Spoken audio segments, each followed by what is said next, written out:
Ramadhani karibu, tulikusubiria, wetu mwema habibu, tulikungojea, karibu wetu. Bismillahirrahmanirrahim. Alhamdulillahi rabbil alamin. Wa sallallahu ala sayyidina wa nabiyyina Muhammadin wa alihi at-tahirin. Allahumma salli ala Muhammadin wa ali Muhammad wa ajjil farajahum.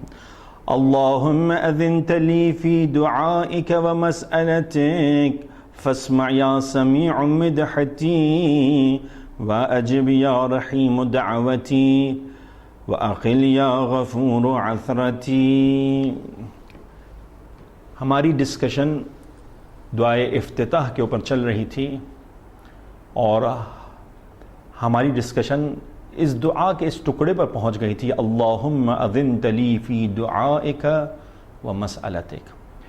اس دعا کی translation اور commentary سے پہلے امام صادق علیہ السلام سے ایک روایت ہے دعا کے حوالے سے. امام صادق علیہ السلام ارشاد فرماتے ہیں کہ اگر کسی شخص کو 3 چیزیں عطا ہو گئیں تو وہ 3 چیزوں سے محروم نہیں رہے گا، اسے 3 چیزیں بھی عطا ہو جائیں گی. پہلی چیز کہ جس کو دعا عطا کی گئی تو پھر اسے اس کا جواب بھی ملے گا. جس کو شکر عطا کیا گیا اس کے رزق میں برکت بھی ہوگی، اور جس کو توکل عطا کیا گیا تو پھر خدا اس کے لیے کافی ہوگا. اور یہ قرآن کی آیت سے دراصل امام علیہ السلام نے یہ استدلال کیا ہے کہ جس کو دعا عطا کی گئی اس کو جواب بھی ملے گا. ادعونی استجب لکم. اور جس کو شکر عطا کیا گیا تو اس کے رزق میں بھی برکت ہوگی. لئن شکرتم لازیدنکم. اور جس نے خدا پر بھروسہ کیا تو پھر خدا اس کے لیے کافی ہو جائے گا. وَمَن يَتَوَكَّلْ عَلَى اللَّهِ فَهُوَ حَسْبُهُ. تو اگر ہم دعا کریں تو خداوند متعال اس کا لازم ہے، اس کے اوپر واجب ہے کہ وہ جواب دے گا. اس نے ہم سے وعدہ کیا ہے ادعونی استجب لکم. امام علیہ السلام دعائے افتتاح کے اس حصے میں فرماتے ہیں کہ اللہم اذنت لی فی دعائک و مسئلتک، کہ اے خدا تو نے مجھے اجازت دی ہے، یعنی میں اگر یہاں پر آیا ہوں تو کس کی اجازت سے آیا ہوں؟ اے خدا تو نے مجھے اجازت دی ہے کہ میں تیرے پاس آؤں اور تجھ سے راز و نیاز کروں، تجھ سے دعا مانگوں. یعنی اے خدا اگر تو مجھے اجازت نہ دیتا تو میں تیری بارگاہ میں نہیں آ سکتا تھا. دیکھیں ہم اپنے عام زندگی میں بھی دیکھتے ہیں کہ جو بڑے بڑے بادشاہ ہوتے ہیں تو ان سے ملنے کا ایک ٹائم ہوتا ہے. اگر وہ ہمیں ملنے کا موقع دیں تو ہم مل سکتے ہیں، یعنی اگر اپوائنٹمنٹ نہ لیا ہو تو ہمیں پھر ملنے نہیں دیتے ہیں. مثلا آپ کی ہی کنٹری کے اگر پریزیڈنٹ کو دیکھ لیا جائے، اگر آپ ان سے ملاقات کرنا چاہیں تو بہت آپ کو پاپڑ بیلنے پڑیں گے، بہت زیادہ مشکلات ہوں گی کہ ایک میٹنگ آپ کے پریزیڈنٹ کے ساتھ ہو سکے. اب یہاں پر آپ کی میٹنگ خداوند متعال سے ہے اور یہ امام فرما رہے ہیں اے خدا تو نے اجازت دی ہے، ورنہ میری حیثیت کیا تھی اے خدا، میری اوقات کیا تھی، میں تو تجھ سے ملاقات نہیں کر سکتا تھا. امام زین العابدین علیہ السلام ایک دعا کے اندر بہت اچھے جملے ارشاد فرماتے ہیں کہ رات کا وقت ہے، کہ غالباً یہ دعا اسی موقع کی ہے کہ خانہ کعبہ کے پاس موجود تھے اور خانہ کعبہ کا جو کپڑا ہے بلیک کپڑا اس کو پکڑ کر گریہ و زاری کرتے ہوئے امام علیہ السلام ان جملوں کو ارشاد فرما رہے تھے. اغلقت الملوک ابوابها ودارت علیہ حراسها وبابک مفتوح لمن دعاک یا سیدی وخلا کل حبیب بحبیبہ. اغلقت الملوک ابوابها، اے خدا تمام بادشاہوں نے رات کے موقع پر اپنے دروازوں کو بند کر دیا ہے.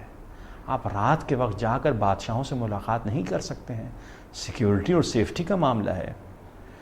ودارت علیہ حراسها، اور یہی نہیں بلکہ محافظ سیکیورٹی بٹھا دی ہے انہوں نے اپنے دروازوں کے اوپر. وخلا کل حبیب وحبیب بحبیب، اور ہر دوست اپنے دوست سے جدا ہو گیا ہے. لیکن اس کے بعد امام کیا کہتے ہیں؟ بابک مفتوح، اے خدا تیرا دروازہ کھلا ہے 24/7، 24 گھنٹے اے خدا تیرا دروازہ کھلا ہے.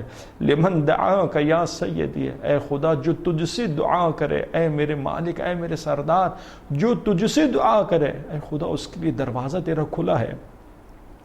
اور یاد رکھیے گا میرے عزیزوں، میرے ساتھیوں، میرے دوستوں، دیکھیں کبھی بھی ڈیڈ لائن نہیں ہے اسلام کے اندر. ایسا مت سمجھیے گا کہ خدا کا دروازہ بند ہو چکا ہے. خدا نے ہمیشہ ہمیں اپنے دروازے پر بلایا ہے کہ آؤ اور مجھ سے طلب کرو. دیکھیں میرے گناہ جس قدر زیادہ ہوں، خدا کی غفاریت اور رحمانیت سے تو زیادہ نہیں ہے. خدا اس سے بھی زیادہ بزرگ ہے.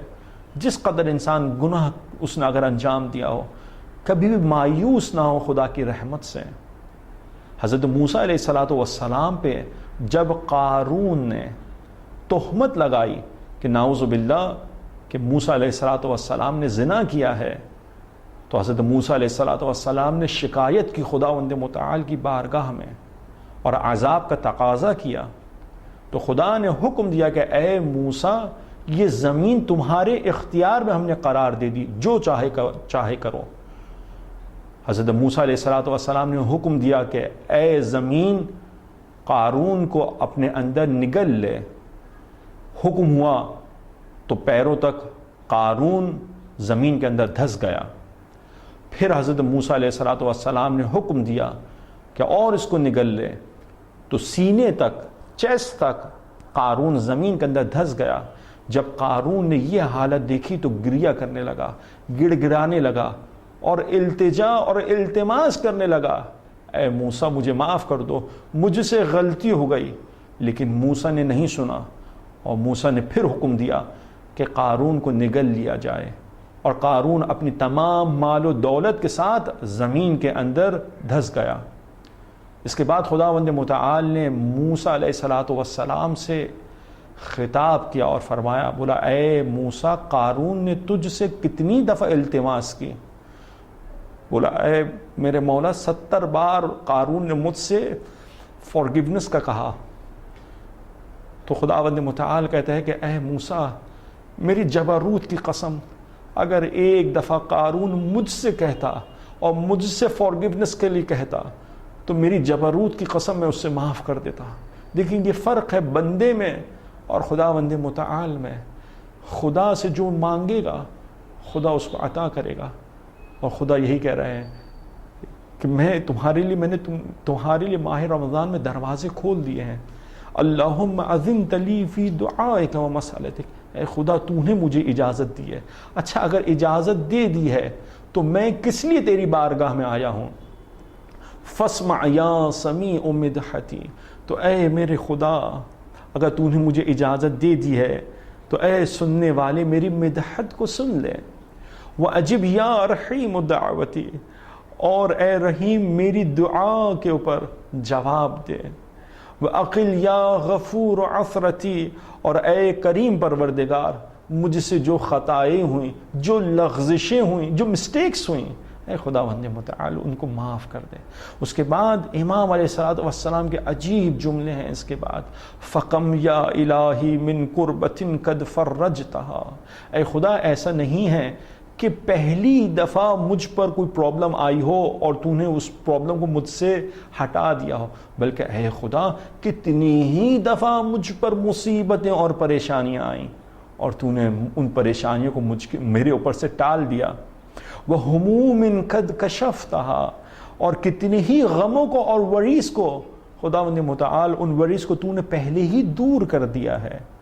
وَعَثْرَةٍ قَدْ أَقَلْتَهَا، اور کتنی ہی خطاؤں کو، سٹمبلز کو اے خداوند متعال تو نے پہلے ہی معاف کر دیا ہے، بخش دیا ہے میرے خدا. وَرَحْمَةٍ قَدْ نَشَرْتَهَا، اور کتنی ہی اپنے فیورز اور بلیسنگز کو میرے اوپر تو نے پھیلا دیا ہے. اب سوال یہ کہ یہ مصیبتیں، پریشانیاں کس کے وسیلے سے دور ہوتی ہیں، وہ کون ہیں کہ جن کے ذریعے سے دور ہوتی ہیں؟ تو زیارت جامعہ کبیرہ کے اندر آپ دیکھیں تو یہ جملے موجود ہیں زیارت جامعہ کبیرہ میں، وَبِكُمْ يُنَفِّسُ الْحَمْ وَبِكُمْ يَخْشِفُ الضُّرْ، کہ اے اہل بیت علیہم السلام آپ ہی کے ذریعے سے تمام مصیبتیں، تمام پریشانیاں آپ ہی کے وسیلے سے، آپ ہی کے ذریعے سے دور ہوتی ہیں۔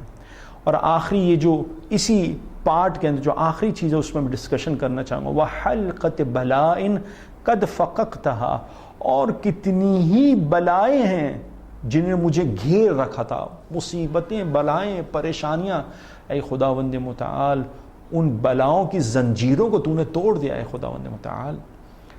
دیکھیں آپ کے سامنے یہ عرض کروں کہ کتنی ہی پرابلمز ہوتی ہیں ہمارے سامنے، بڑی بڑی پریشانیاں آنے والی ہوتی ہیں، خدا چھوٹی پریشانیوں کے ذریعے سے، چھوٹی مصیبتوں کے ذریعے سے، چھوٹے ٹیسٹس کے ذریعے سے خدا بڑی مصیبتوں کو دور کر دیتا ہے، اور ہمیں شاید اس بات کا علم بھی نہیں ہوتا ہے۔ جب 9/11 کا واقعہ پیش آیا اور ٹوئن ٹاورز کے اوپر آ کر وہ جو دو جہاز جو پلینز آ کر ٹکرائے تھے، اب میں اس کی ڈسکشن میں نہیں جانا چاہتا کہ یہ کس نے کروایا اور کس نے نہیں کروایا، اور یہ اس دن جو یہودی کام پر نہیں آئے تھے، یہ ایک الگ ڈسکشن ہے۔ لیکن ان میں سے بہت سے لوگ ایسے بھی تھے کہ جو فارچونیٹلی اس دن کام پر نہیں جا سکے یا کام پر دیر سے پہنچے تھے۔ تو جرنلسٹ نے، ایک جرنلسٹ تھا، اس جرنلسٹ نے ان تمام لوگوں سے انٹرویوز کیے کہ کیا ریزن تھا کہ تم کام پر نہیں آئے اس دن۔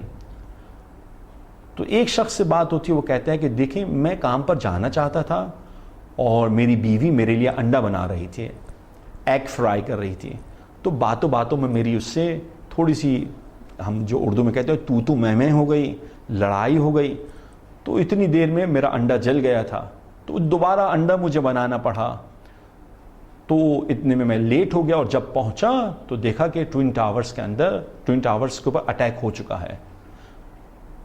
اس کے بعد ایک اور شخص سے انٹرویو کیا تو کہتا ہے کہ میں اپنے ٹراؤزر کو آئرن کر رہا تھا تو میرے دوست کی کال آ گئی، باتیں کرتے کرتے تو دیکھا کہ میری ٹراؤزر جل گئی ہے، تو دوبارہ مجھے ایک اور ٹراؤزر نکال کے آئرن کرنی پڑی، اور اس میں لیٹ ہو گیا، اور جب پہنچا تو ٹوئن ٹاورز کے اوپر اٹیک ہو چکا تھا۔ تیسرے شخص سے پوچھا تو وہ کہتا ہے کہ مجھ سے جو ہے میری وین چھوٹ گئی تھی تو مجھے میٹرو کے ذریعے سے آنا پڑا، تو میٹرو کے ذریعے سے مجھے دیر ہو گئی۔ ایک اور شخص سے پوچھا تو وہ کہتا ہے کہ میں نے اپنے نئے جوتے خریدے تھے، تو نئے جوتے خرید کر میں آنا چاہتا تھا اس دن آفس، تو آدھے راستے کے اندر جب پہنچا تو میرا پیر درد کرنے لگا، تو مجھے مجبوراً گھر واپس آنا پڑا، اور اپنا جوتا جو پرانا تھا وہ دوبارہ پہنا، اور پھر میں آفس کے لیے نکلا، تو اس اتنی دیر کے اندر میں لیٹ ہو گیا، اور میں جب پہنچا تو ٹوئن ٹاورز کے اوپر اٹیک ہو چکا تھا۔ اس کے بعد جرنلسٹ کنکلوڈ کرتا ہے، وہ کہتا ہے کہ اگر کسی دن میرا انڈا جل جائے، میرا ٹراؤزر جل جائے، میری وین چھوٹ جائے، میرا پیر سوج جائے، تو مجھے یہ سمجھ لینا چاہیے کہ خداوند متعال نے مجھے ایک بڑی مصیبت سے بچا لیا ہے۔ وَحَلْقَةِ بَلَائِن قَدْ فَقَقْتَهَا، ہمیں علم نہیں ہوتا، ہمیں علم نہیں ہے کہ کتنی ہی بلائیں ہیں خداوند متعال اپنی مرضی کے ذریعے سے ہمیں دور کر دیتا ہے۔ اسی وجہ سے آگے چل کر آپ دعائے افتتاح کے اندر یہی حصہ آگے چل کر آئے گا، وَلَعَلَّ الَّذِي أَبْتَعَنِّ هُوَ خَيْرٌ لِّي لِعِلْمِكَ بِعَاقِبَةِ الْأُمُورِ، اے خدا میں تو دعاؤں کے لیے جلدی کرتا ہوں اور میری دعائیں جلدی پوری نہیں ہوتی ہیں، شاید یہی اسی کے اندر ہی خیر موجود ہے۔ کیوں؟ لِعِلْمِكَ بِعَاقِبَةِ الْأُمُورِ، کہ اے خدا تو تمام چیزوں کی اینڈنگ کے بارے میں تو بہتر جانتا ہے کہ کیا چیز میرے لیے بہتر ہے اور کیا بہتر نہیں ہے۔ تو خداوند متعال چھوٹی چھوٹی سی مصیبتیں ہم پر بھیجتا ہے، شاید ممکن ہے کہ یہ بڑی مصیبت سے ہمیں بچا رہی ہوں۔ ایک اچھا جملہ ہے کہ جو میں نے کسی سے سنا، وہ یہ کہتے ہیں، بلکہ مجھے یاد پڑ رہا ہے، روایت میں یہ جملہ آیا ہے کہ خدا کے ہر کام کے اندر خیر ہے، بھلائی ہے انسان کے لیے، کہ اگر جو چیز انسان کے ساتھ ہو رہی ہے وہ سمجھے کہ یہی اس کے لیے بہتر ہے۔ اس کے بعد امام ارشاد فرماتے ہیں الحمدللہ الذی لم یتخذ صاحبۃ ولا ولدا ولم یکن لہ شریک فی الملک ولم یکن لہ ولی من الذل وکبرہ تکبیرا، کہ تمام تعریف، اب یہاں سے الحمدللہ کے جملے شروع ہو جائیں گے، جو امام علیہ الصلوۃ والسلام تقریباً 18 بار اس کی تکرار کریں گے، کہ تمام تعریف اس خدا کے لیے ہے کہ جس کا کوئی صاحب، جس کا کوئی شریک نہیں ہے، جس کی کوئی اولاد نہیں ہے، اور اس کا کوئی ولی، اس کا کوئی گارڈین نہیں ہے، وَكَبِّرْهُ تَكْبِيرًا، اور وہ اس کی بڑائی اور بزرگی بیان کرو۔ اب سوال میرا آپ سے یہ ہے کہ یہاں تو دعا ہے، دعا کے اندر یہ اسلامک بلیفز کیا کر رہے ہیں؟ اور آپ دیکھیں گے کہ جا بجا بہت ساری جگہوں پر ہمیں تمام دعاؤں میں اسلامک بلیفز نظر آتے ہیں۔ تو وہ یاد رکھیے گا کہ وہ اس وجہ سے تھے کہ ائمہ علیہ الصلوۃ والسلام کے پاس جس زمانے میں وہ زندگی گزارتے تھے تو آسان نہیں تھا کہ اسلامک بلیفز کو ایک مدرسہ قائم کریں، ایک حوزہ علمیہ ہو اور وہاں پر بیٹھ کر تبلیغ کریں، کہ ایسا تو نہیں تھا۔ تو وہاں پر کیا کرتے تھے ائمہ علیہ الصلوۃ والسلام؟ دعاؤں کی صورت میں تمام جو اسلامک بلیفز ہوتے تھے وہ بیان کرتے تھے۔ جیسے امام زین العابدین علیہ الصلوۃ والسلام کو دیکھ لیجئے کہ جتنی مصیبتیں اور پریشانیاں اور قید و بند کی صعوبتیں امام زین العابدین علیہ الصلوۃ والسلام نے دیکھی، اپنی دعاؤں کے اندر اپنے بلیفز کو، اسلامک بلیفز کو اپنے چاہنے والوں تک پہنچایا۔ لیکن جیسے ہی موقع ملا امام باقر، امام صادق علیہ السلام کو، تو حوزہ علمیہ ایک یونیورسٹی کو قائم کیا۔ تو ایک عالم دین کا ایک جملہ تھا، انہوں نے یہ کہا کہ شیعیان حیدر کرار کی مثال فلڈ واٹر کی طرح ہے، فلڈ کی طرح ہے۔ آپ فلڈ کو جتنا روکنا چاہیں وہ رک نہیں سکتا، وہ اپنا راستہ خود بناتا ہے۔ تو آپ کے اوپر کبھی مصیبتیں، پریشانیاں، ٹربلز آتی ہیں تو آپ ان ٹربلز کے اندر بھی اپنا راستہ خود بناتے ہیں اور خدا سے کنیکٹ کر رہے ہوتے ہیں۔ آپ ذرا تھوڑی دیر کے لیے سوچیں، کیا 2 مہینے پہلے کسی نے سوچا تھا کہ یہ تمام مجلسیں ہم امام بارگاہ میں بیٹھ کر نہیں سن سکیں گے، کہ ہمارے بچے مساجد میں نہیں جا سکیں گے؟ لیکن حالات اس طرف آئے کہ آج ہمیں ورچوئل، ہمیں آف کیمپس کلاسز رکھنی پڑ رہی ہیں، ہمیں آن لائن کلاسز رکھنی پڑ رہی ہیں، لیکن کوئی پرابلم نہیں ہے۔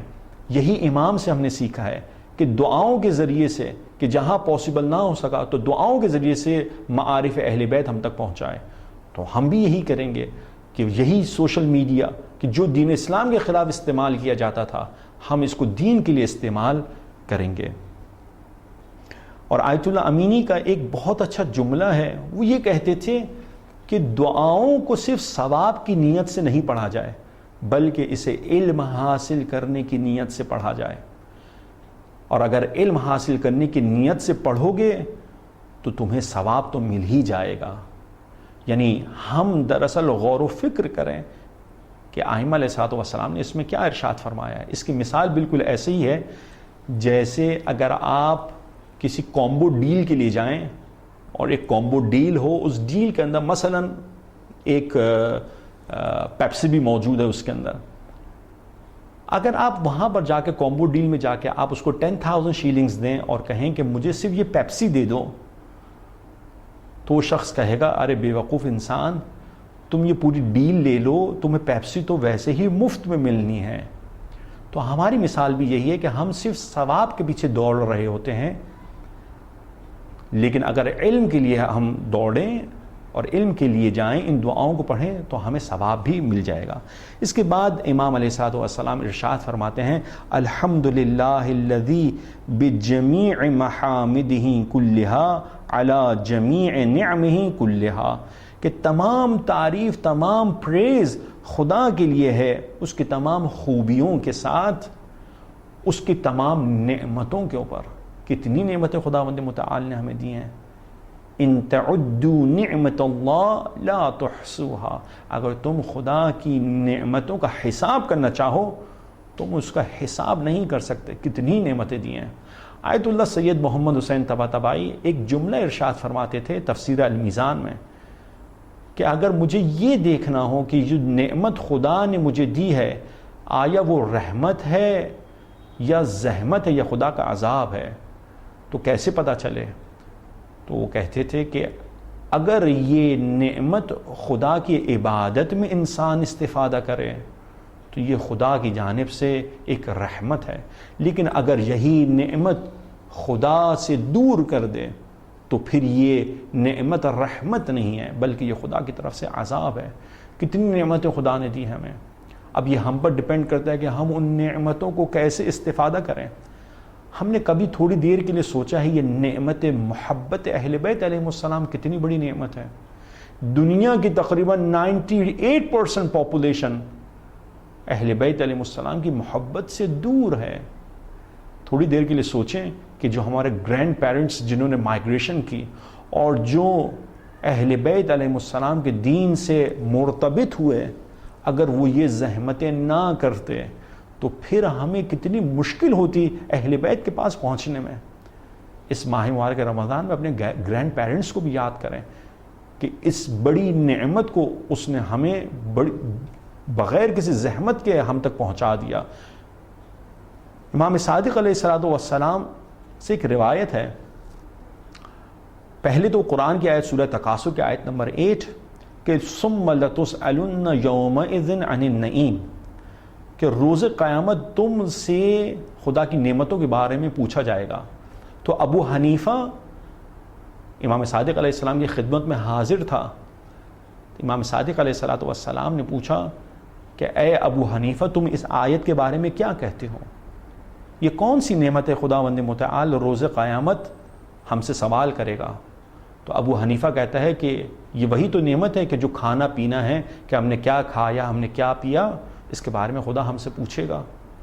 تو امام صادق علیہ السلام فرماتے ہیں کہ اے ابو حنیفہ اگر کوئی تیرے گھر پر مہمان آیا ہو اور وہ مہمان کی تو دعوت کرے، کھائے پیے اور جانے لگے، تو اس کو تو دروازے پر کھڑا کر لے اور پوچھے کہ بتا تو نے کتنی بوٹیاں کھائیں اور کتنی روٹیاں کھائیں، کیا تو ایسا کام کرے گا؟ تو ابو حنیفہ کہتا ہے کہ معاذ اللہ، ایسے ممکن نہیں ہے اے امام کہ میں اپنے مہمان سے جو میں نے اس کو کھلایا ہے اس سے میں اس کا حساب لوں۔ تو امام صادق علیہ السلام کہتے ہیں کہ جب تو اپنے مہمان سے اس کا کھانے کا حساب نہیں لے سکتا ہے تو تو یہ کیوں تصور کرتا ہے کہ خدا اپنے بندوں سے اس چھوٹی نعمتوں کے بارے میں کہ جو کھانا پینا ہے اس کا سوال کرے گا؟ تو ابو حنیفہ کہتا ہے کہ اے امام پھر آپ بتائیے وہ کون سی نعمت ہے؟ تو امام کہتے ہیں وہ نعمت ہم اہل بیت علیہ السلام سے محبت ہے، کہ کیا تم نے محبت اہل بیت اپنے دل میں رکھی یا نہیں رکھی؟ کیا تم ان کے بتائے ہوئے احکام پہ تم نے عمل کیا یا نہیں کیا؟ کتنی ہی نعمتیں ہیں، مسئلہ ہمارا یہ ہے کہ ہم نعمتوں کو جو کاؤنٹ کرتے ہیں وہ ہم تمام نعمتوں کو پیسے کے اوپر کاؤنٹ کر رہے ہوتے ہیں۔ نعمت یعنی منی، پیسہ، یہ بالکل غلط کانسیپٹ ہے۔ آپ کے سامنے کچھ عرض کروں کہ کتنی ہی نعمتیں ہیں جو پیسے کے علاوہ ہیں، مثلا اچھی اولاد کتنی بڑی نعمت ہے۔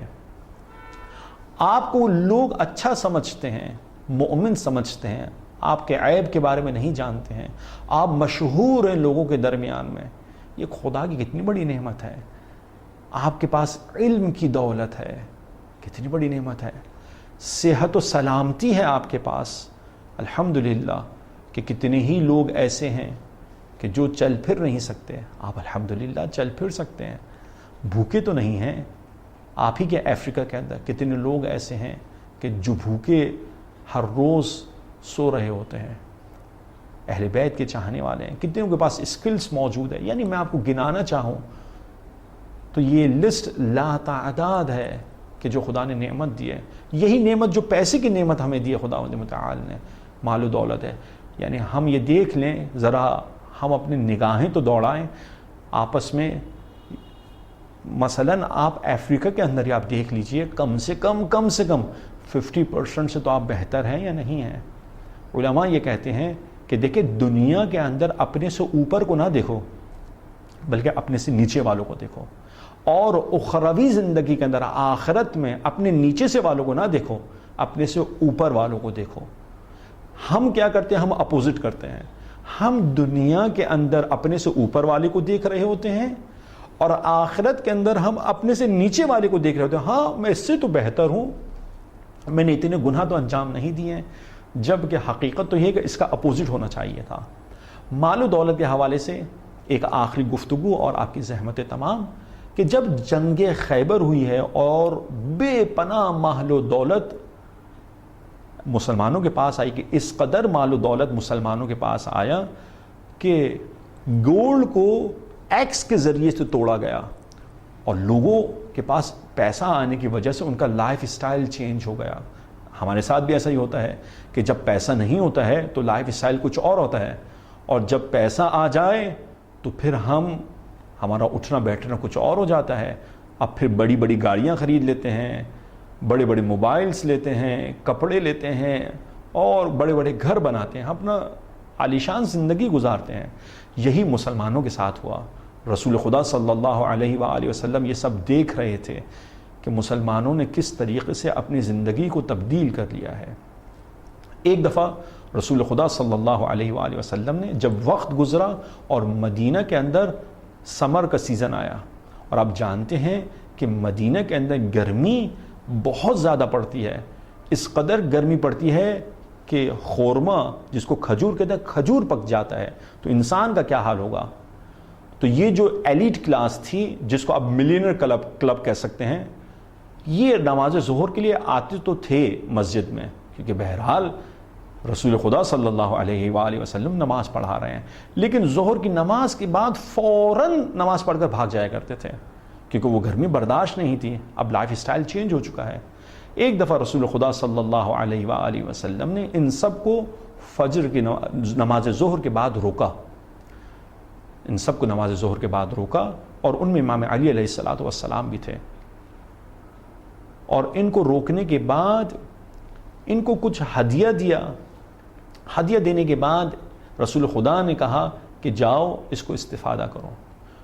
کچھ عرصے کے بعد اب انہی 12 افراد کو رسول خدا نے پھر روکا ظہر کی نماز کے بعد، اور کہا کہ تم اب یہاں پر رک جاؤ، اور پھر ان تمام 12 افراد کو رسول خدا صلی اللہ علیہ وآلہ وسلم مدینہ سے باہر لے کر گئے، اور سخت گرمی پڑ رہی تھی۔ روایت کے الفاظ ہیں کہ حرا کا لفظ آیا ہے کہ بہت گرمی والا دن تھا، تو ایک بہت بڑا سٹون تھا جو گرمی سے گرم ہو رہا تھا۔ رسول خدا نے کہا کہ اپنی سلیپرز اتارو، اپنی چپلیں اتارو، اور اس پتھر کے اوپر آ کر یہ بیان کرو کہ تم نے جو میں نے تم کو گفٹ دیا تھا اس کو تم نے کیا کیا، کہاں پر خرچ کیا۔ تو اب یہ سب سوچنے کے لیے لگے یا رسول اللہ دلی دل میں کہ یہ گفٹ دے کر یہ سوال کیسا، کہ اے کاش ہم نے گفٹ نہ لیا ہوتا۔ اب یہ بہرحال رسول خدا کے سامنے تھے، یہ مجبور ہوئے، ایک ایک کر آنا شروع ہوئے، بتانا شروع کیا کہ ہم نے اس کے ساتھ یہ کیا، ہم نے اس کے ساتھ یہ کیا، ہم نے گفٹ سے یہ خریدا، بتا نہ سکے، اور ایک ایک کر کے سب گرتے چلے گئے۔ اس کے بعد باری امام علی علیہ السلام کی آئی۔